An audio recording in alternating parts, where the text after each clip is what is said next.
اور کہہ دیا کہ اسے سنسار کر دیا جائے. اور بائبل مقدس کے اندر لکھا ہے مقدس اسطیفنس کو پکڑا اور میدان کے اندر لایا گیا. اور بائبل مقدس کے اندر لکھا جب اسے پکڑا اور اسے میدان کے اندر لایا گیا اور بائبل مقدس کے اندر لکھا لوگوں نے اپنی پوشاکیں اتاری اور ہاتھوں میں پتھر پکڑے.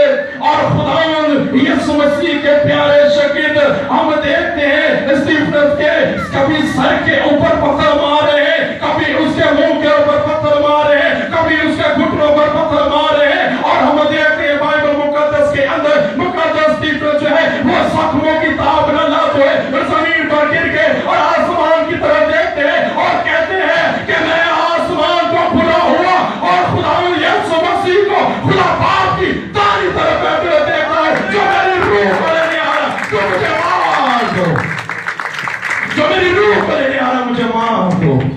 ہم دیکھتے ہیں زندگی کا تاں تجھے, زندگی کا تاں تجھے, ہاللویا.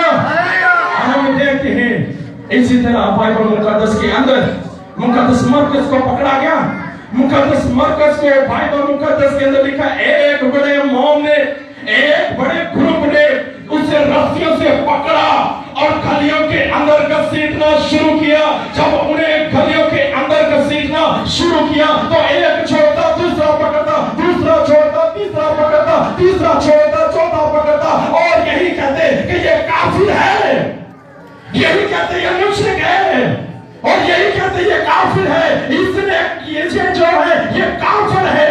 اس دور کے اندر جو مسیحی تھے ان کو کافر کہا جاتا تھا, کفر پکڑنے والا کہا جاتا تھا. اور ہم دیکھتے ہیں کہ مقدس جو مرکز ہے اسے پکڑا اور گلیوں کے اندر گھسیٹ گھسیٹ کر انہوں نے مار دیا. مگر مقدس مرکز زمین پر گرے بھی یہی کہتے ہیں کہ آسمان کے تلے اور زمین کے اوپر آدمیوں میں سے کوئی دوسرا نام نہیں بخشا گیا, ایک ہی نام ہے اور وہ نام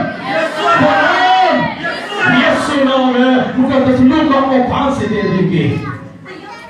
اور یاد رکھیں بائبل مقدس کے اندر جب یہ سارا سلسلہ